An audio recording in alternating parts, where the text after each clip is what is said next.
maanta oo ay ku beegan tahay maalinta loo aasteeyey xuska dhibaatada ay leedahay caadada gudniinka ah ayaa wasaaradda diinta iyo awqaafta ee jamhuuriyadda iskeed ugu dhawaaqday madax bannaanida ee somalilan markii ugu horreysay waxa ay soo saartay qaraar ay gudniinka laba nooc u kala qaaday go-aankaas waxaa lagu mamnuucay adeegsiga gudniinka fircooniga halka ay ku sheegeen inay bannaan tahay gudniinka sunniga la yidhaahdo haddaba warbixintan ayaa wariyaha BBC ee magaalada Hargeysa Sadiiq Maxamed Burmad waxa uu ku eegayaa heerka uu gaarsiisan yahay ku dhaqanka caadadan iyo bulshadu waxa ay ka fahamsan yihiin. Nuura Cilmi Faarax shaqadeedu waa kuwa ugu faca weyn dhaqanka Soomaalida waana mid badiba si gaar ah u taabta dumarka Soomaaliyeed. Waxay 34 sanadood ay gudaysay hablaha waa dhaqan la rabo in la tirtiro weli si hawshii waa caadi qalabkiina waa u diyaar waxa la leeyahay waxba la joojiyay wax isbedeli ma jirto dadku waa si hore lagu shaqeeyaa waxay maalinkan maanta in sida marana ugu shaqeysana waxaan ku daynaa de maba aragno de waa wax aan reerada ku afayno Soomaal fahmi hablaha Soomaalida ee da'doodu ay u dhaxayso 15 ilaa 49 boqolkiiba 98 waa la guday taasi waxay ka dhigan tahay in hablahan yar yar ee fasalka ku jira 10% la gudi doono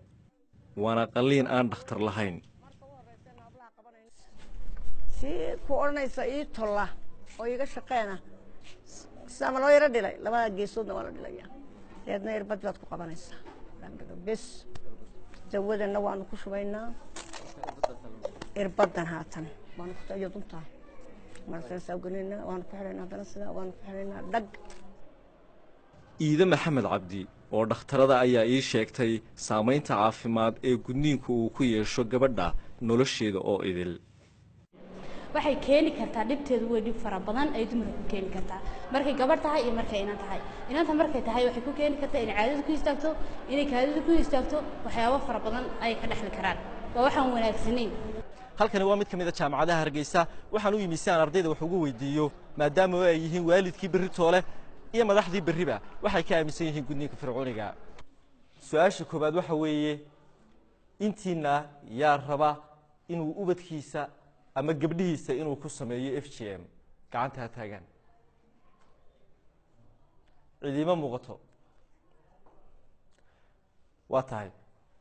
su'aasha labaad waxa weeye yaa raba in aanu gabdhihiisa mustaqbalka waxay ii sheegeen gabdhaha jaamacadan wax ka bartaa in markay waalid ay noqdaan aanay gabdhahooda gudi doonin